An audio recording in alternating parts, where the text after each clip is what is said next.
di mana Angkatan Bersenjata Republik Indonesia diduga melakukan pelanggaran hak asasi manusia dalam skala besar dan sistematis.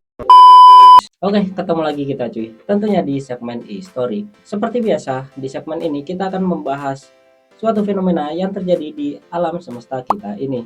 Dan hari ini kita akan membahas kasus-kasus yang terjadi di Indonesia, di mana kasus-kasus ini adalah kasus-kasus besar yang sampai saat ini belum terpecahkan, di mana kasus-kasus ini mengandung banyak misteri, kontroversi, dan juga konspirasi.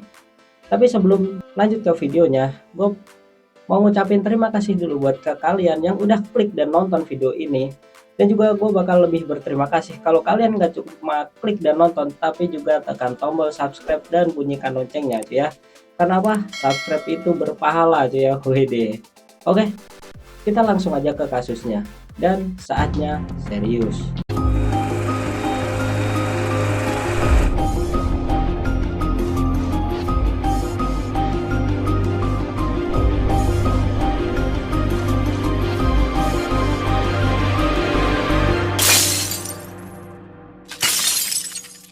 Jadi ini adalah suatu bahasan yang biasanya akan naik kembali seiring berjalannya pesta demokrasi yang akan segera bergulir di tahun 2024. Kita semua tahu bahwa di tahun 2024 ini akan menjadi ajang demokrasi besar, di mana ada 3 calon yang mencalonkan diri menjadi seorang presiden dan wakil presiden.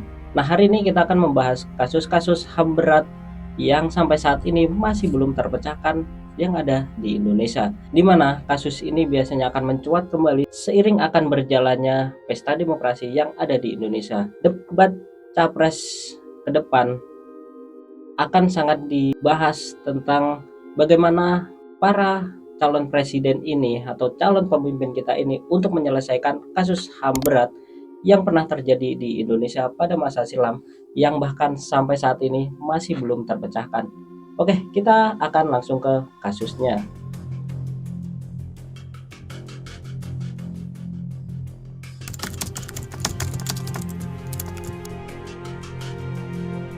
Oke, kasus yang pertama adalah kasus dari Munir. Semasa hidupnya, Munir adalah salah satu aktivis HAM yang terkenal di Indonesia. Beliau juga adalah salah satu pendiri LSM yang seringkali proaktif dalam mengusut dugaan kasus pelanggaran HAM yang terjadi di Indonesia. Munir juga aktif dalam menangani dan mengadvokasi beberapa kasus pelanggaran HAM berat di masa Orde Baru. Namun, pada tanggal 7 September 2004 menjadi akhir dari perjalanan hidupnya. Setelah dia meninggal dalam perjalanannya ke Amsterdam, Belanda dengan menaiki pesawat Garuda nomor 974. Beliau pada saat itu ingin melakukan perjalanan ke Amsterdam, Belanda untuk melanjutkan studinya. Munir meninggal di dalam pesawat pada umur 39 tahun. Nah, jadi Munir ini sempat diperiksa oleh tim forensik dari Belanda dan ditemukan racun di dalam tubuhnya yang mengakibatkan Munir kehilangan nyawa. Ditemukan dosis yang fatal yang ada di dalam tubuh Munir. Dalam kasus ini, Polikarpus ditetapkan sebagai tersangka atas kasus meninggalnya Munir. Polikarpus ini adalah seorang pilot maskapai yang ditumpangi oleh Munir. Dan juga 2 kru pesawat lainnya itu juga ditetapkan sebagai tersangka.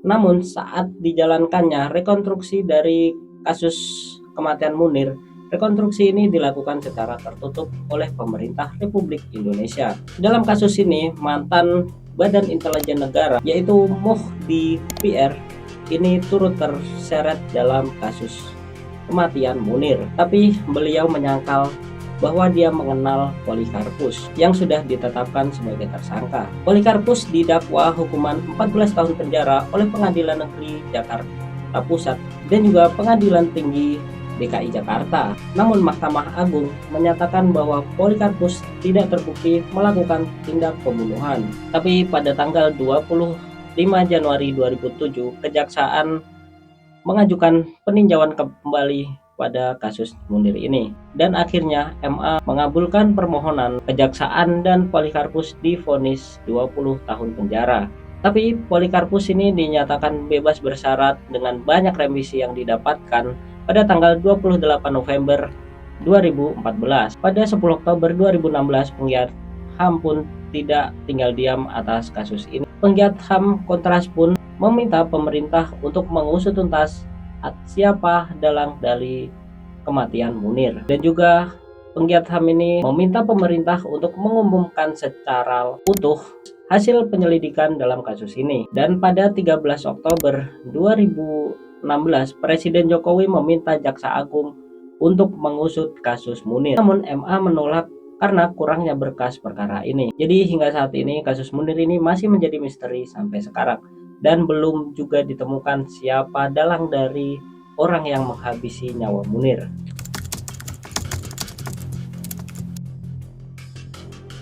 Yang kedua ada kasusnya Marsinah. Nah, Marsinah ini adalah seorang pejuang hak asasi manusia serta sebagai penggerak buruh di Indonesia.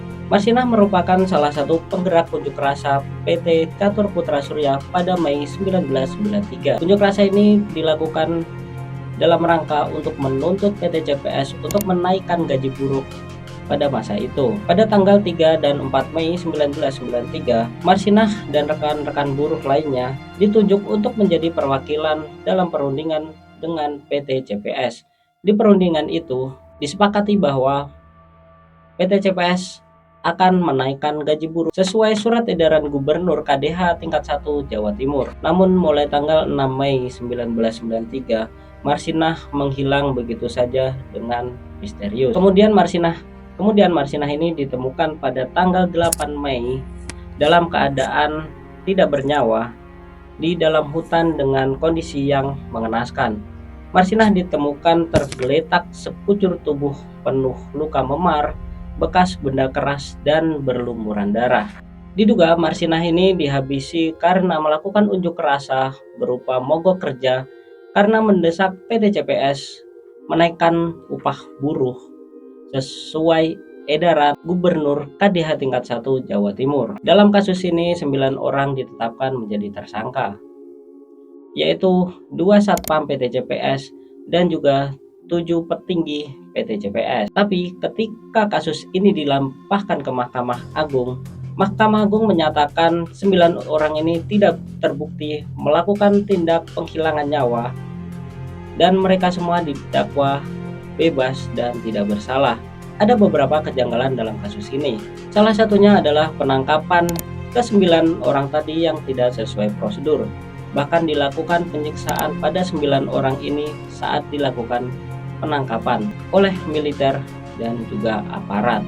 Mereka 9 orang ini juga disekap selama 18 hari dan diminta untuk mengaku sebagai orang yang menghabisi nyawa Marsinah dan dipaksa untuk menandatangani BAP. Nah, setelah ditemukan tewas, jasad Marsinah ini dilakukan 2 kali otopsi. Menurut hasil visum kedua oleh tim Dr. Supomo Surabaya, ini ditemukan bahwa hasil otopsi dari Marsinah ini, tulang panggul bagian depan hancur, tulang kemaluan kiri patah,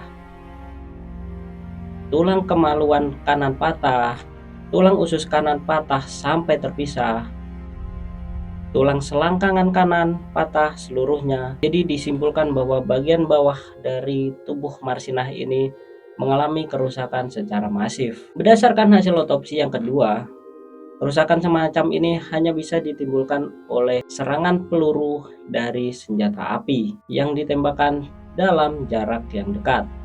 Dan kesimpulan Anda apa, Dok? Alat apa yang bisa menyebabkan sehingga tadi kita tulang kemaluan kiri patah berkeping-keping? Iya, patah, kemudian menyebar ke sebelah tulang usus kanan, kemudian mantul lagi ke tulang kedudukan lah, dasar panggul itu.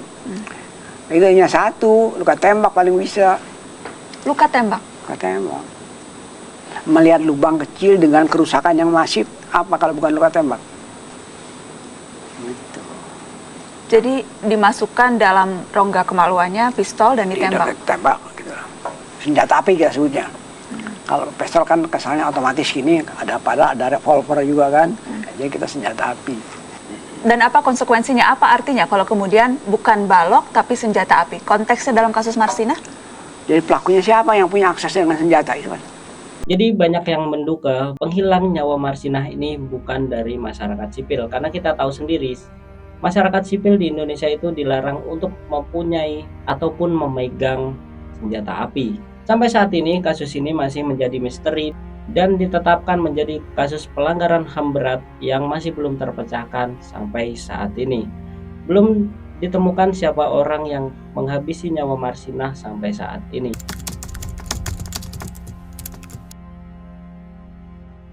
Nah, yang ketiga, kita ada kasus dari peristiwa Aceh tahun 1990. Operasi militer Indonesia di Aceh di tahun 1990 sampai 1998 atau juga disebut Operasi Jaring Merah adalah operasi kontra pemberontakan yang dilakukan oleh ABRI. Operasi ini diluncurkan pada awal tahun 1990 sampai 22 Agustus 1998 melawan gerakan separatis GAM atau Gerakan Aceh Merdeka. Selama periode tersebut, Aceh dinyatakan sebagai daerah operasi militer, di mana Angkatan Bersenjata Republik Indonesia ini diduga melakukan pelanggaran hak asasi manusia dalam skala besar dan sistematis terhadap para separatis GAM maupun rakyat sipil di Aceh. Operasi ini ditandai sebagai operasi paling kotor yang terjadi di Indonesia karena operasi ini disebut melibatkan eksekusi sewenang-wenang, penculikan, penyiksaan, dan juga pembakaran rumah-rumah penduduk. Amnesty International menyebut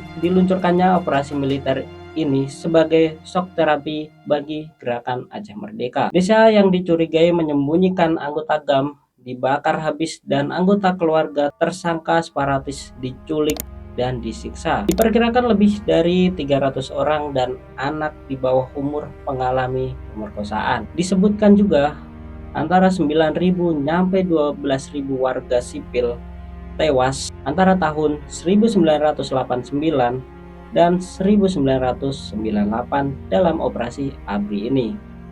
Oke, itu tadi adalah kasus-kasus pelanggaran HAM berat yang terjadi di Indonesia.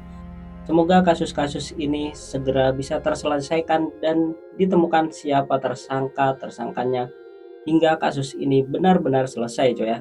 Dan mari kita doakan para korban ini mendapatkan tempat yang layak di sisinya. Jadi kalau banyak yang setuju, gue bakal membahas tentang satu persatu kasus dengan lebih detail. Dari mulai kasus Marsinah, kasus Munir, dan juga kasus yang terjadi di Aceh tahun 1990. Oke, mungkin segitu dulu untuk ulasan kita kali ini. Dan buat kalian yang tadi di awal video belum subscribe, bisa nih subscribe sekarang untuk mendapatkan informasi-informasi menarik yang tentunya seru untuk kita bahas bareng-bareng. Oke, sekian dulu. Wassalamualaikum warahmatullahi wabarakatuh.